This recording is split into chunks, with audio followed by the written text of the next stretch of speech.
سوف نبقى هنا كي يزول الألم. سوف نحيا هنا، سوف يحلو النغم.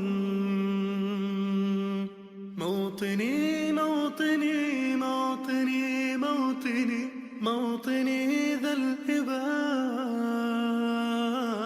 موطني موطني موطني موطني موطني يا أنا. رغم كيد العدا، رغم كل النقم، سوف نسعى إلى.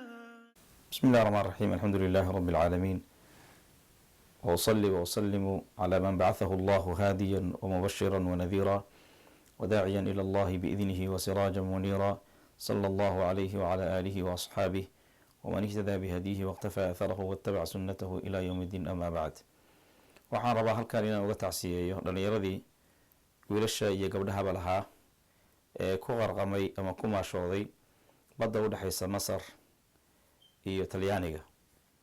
dhalinyaro noloshoodu runtii bilow ay u ahayd, mustaqbal dheer iyo future-na uu sugayay.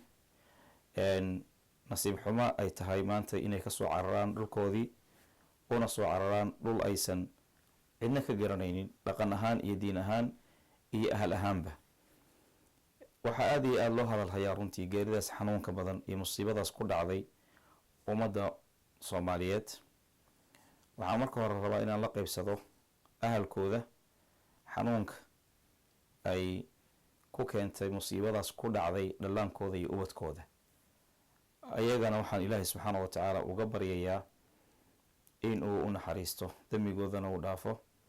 rabbina subxaanahu wa tacaala ahalkoodii iyo dadkoodii uu samar iyo iimaan ka siiyo.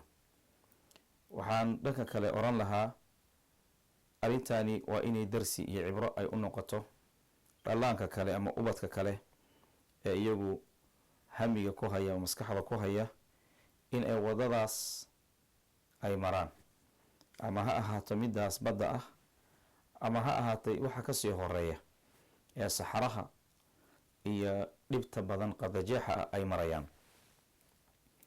ilaahi subxana wa tacala dad muslimiin oo naga dhigay, wuxuuna siiyey iimaan, wuxuuna siiyey dhul aada iyo aada u wanaagsan.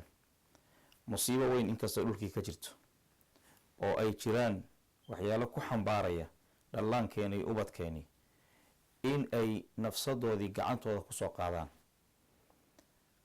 oo aysan kala ogeyn nabadgelyo inay ku gaarayaan meeshay u socdaan iyo in kale, iyagoo taas og inay door bidaan ama ay doortaan badda inay soo galaan.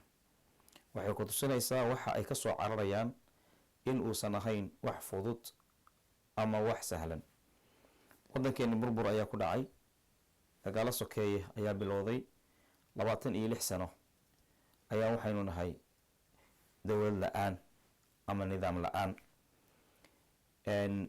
magacoyaal dowlad ahi haddii ay maanta jirto, waxaan arkaynaa inay tahay mid haba yaraatee aan wax la taaban karo u haynin guud ahaan shacabka, gaar ahaan dhalinyarada. waxaan dardaaran gooniya u diri lahaa ubadka, dhalinyarada, baraacimta, ubaxa dhulkeena in aysan naftooda haligin. meesha ay ku socotaani waa intixaar, nafsadiina ayaa dilaysaan. allahna subxaanahu wa tacaala taas uu idinka xarimay. allah wuxuu odhanayaa, walaa taqtuluu anfusakum, nafsadiina ha dilina. qofkii nafsadiisa haliga oo meel uu og yahay in ay ku baxaysa geliya, kadibna sidaas ku dhintaay, khatar buu ku sugan yahay, khatar ayuu ku sugan yahay. waxaa waddankii looga soo cararay waxaynu oran karnaa waa amni darro. taasaa ugu weyn. amni darradu waxay keentaa, waxa ugu badani waa qofku nafsadiisa inuu waayo. laakiin meeshaan ay u soo cararayaan dhalinyaradu, ayadii naftigeedii ayay nafsadooda ku waayayaan. marka waxaa la qaatay adigoo huba baddan haddaad tagtid maanta inaad ku dhimanaysid, inaad joogtid gurigaaga, aadba dhimatide dhimasho iyo dhimasho laakiin way isdhaamaan. reerkaagii iyo hooyada iyo aabaha iyo ehelkaagii ayaad ku dhex dhimanaysaan. ta labaadna waxaa loo socdaay waa maxay? waa maciishadii iyo noloshii in wax laga bedelo oo nolol wanaagsan la gaaro, laakiin lama gaarin oo saxaraa lagu dhintay oo baddii baana laqday, iyadiina lama gaarin. dadku markii ay ka fogaadaan diinta ilaahi subxaanahu wa tacaala ilaah u soo dejiyey ku dhaqankeeda, laba shay ayuu ilaahi subxaana wa tacaala ku sallidaa. waa labada shay uu rabbi subxaanahu wa tacaala ugu gallad sheegtay quraysh, alladii atcamahum min juucin wa aamanahum min khawf. in ilaahay ka badbaadiyey subxaanahu wa tacaala cabsi, dhanka kalena ka badbaadiyey waxa weeye gaajo.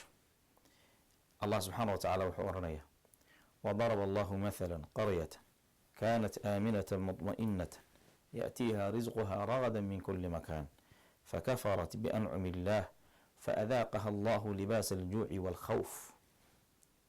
ilahi wuxuu ka sheekeeyey mandiqo iyo magaalo barwaaqo ku jirta oo khayr walbaa helays, meel walbaa khayrka uga imaanay, laakiin waxay ku kufriday nicmadii ilaahi subxaana wa tacaala uu siiyey.